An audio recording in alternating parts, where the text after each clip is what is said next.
ঈদযাত্রায় ঢিলেঢালা চিত্রের দেখা মিলল রাজধানীর গুরুত্বপূর্ণ বাস টার্মিনাল গাবতলী এলাকায়। তবে বেশ কয়েকটি রুটের বাসে ২০০ টাকা অতিরিক্ত ভাড়া আদায়ের অভিযোগ করেছেন যাত্রীরা। যদিও সরকার নির্ধারিত ভাড়াতেই টিকিট বিক্রির দাবি পরিবহন শ্রমিকদের। এদিকে রাজধানীবাসীর নিরাপত্তায় তৎপর রয়েছে আইন শৃঙ্খলা বাহিনী। ঈদযাত্রা স্বস্তিদায়ক দাবি পরিবহন সংশ্লিষ্টদের, তবে বাস্তব চিত্র কিছুটা আলাদা।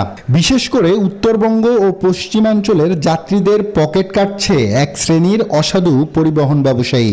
এমনকি সরকার নির্ধারিত ভাড়া থেকেও বাড়তি ভাড়া নেওয়ার অভিযোগ কিছু যাত্রীর।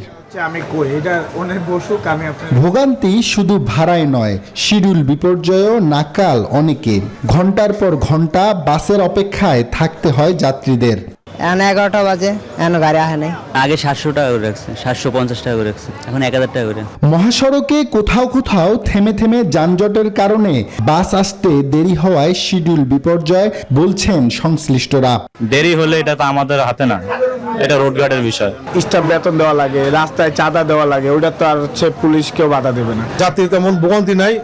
আপনার যাত্রী যারা আসতেছে আপনার টিকিট পাইতেছে। আমি কি কিছু ধরেছি নাকি?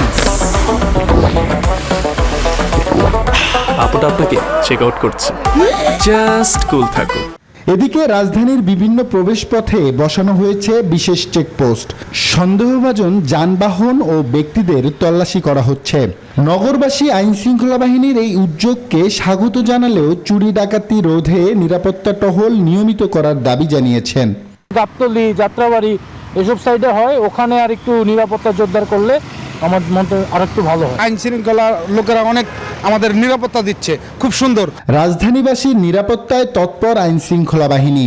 যে কোনো ধরনের অপ্রীতিকর ঘটনা এড়াতে পুলিশ চেকপোস্ট সহ আছে পেট্রোলিং ব্যবস্থা, জানিয়েছে পুলিশ।